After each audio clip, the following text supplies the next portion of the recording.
What do you got there, Bill? This is the jute cord for the matchlock. Wow.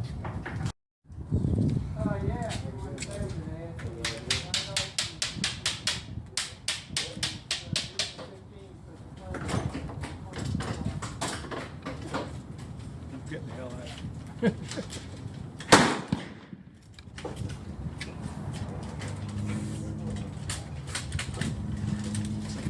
This is the part I don't like.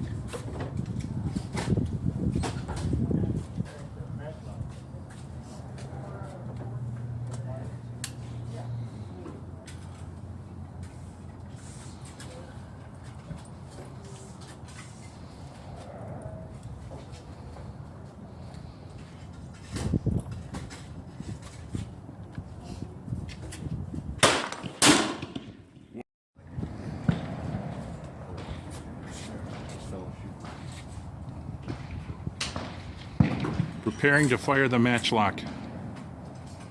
Somebody want to hold my match? Okay.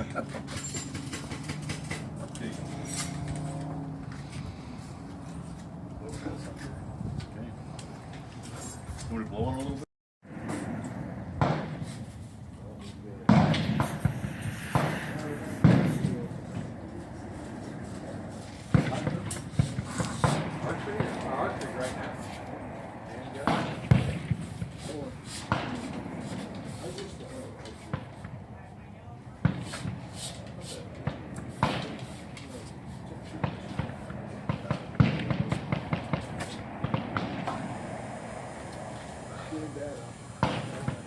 And this is the wick that we have, our match, and it's inserted in here.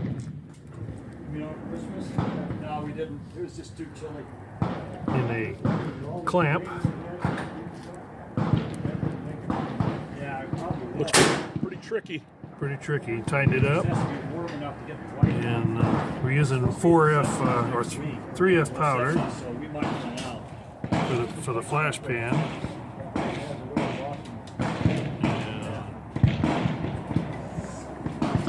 Yeah, this one.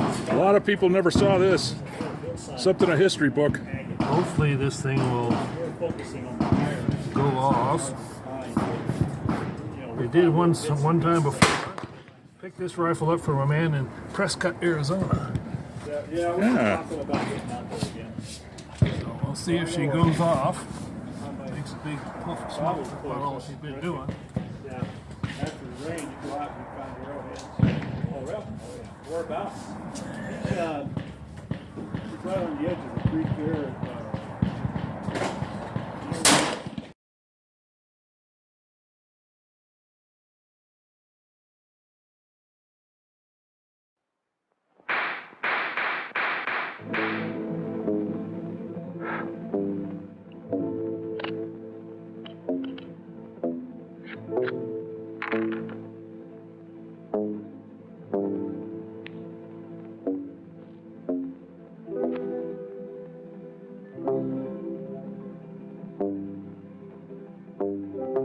You are watching a demonstration of the most authentic cap pistol in the world.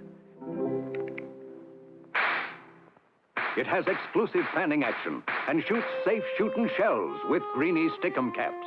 The gun and hip-slung Mattel holster are specially made for a fast draw. All of Mattel's shooting shell fanners and holsters carry the true stamp of the Old West. And every boy will walk tall when he wears a holster and pistol with a Mattel brand. You can tell it's Mattel. It's swell.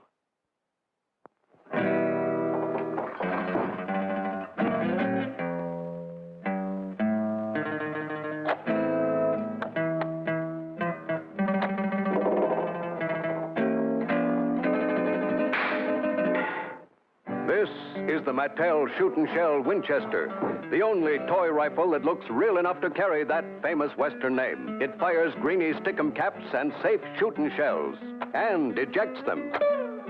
Fires greeny perforated roll caps, too. And with this secret trigger, it fires fast as you can handle it. This is Mattel's Durahide holster and Fanner 50. It fires roll caps, too. Holster, Fanner 50, and rifle come in Mattel's Frontier set. $5.50 wherever toys are sold.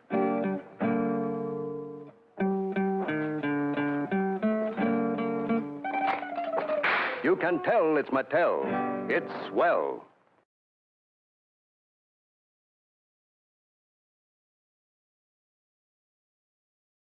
Thousands of people come to Plymouth every single year just to see that rock.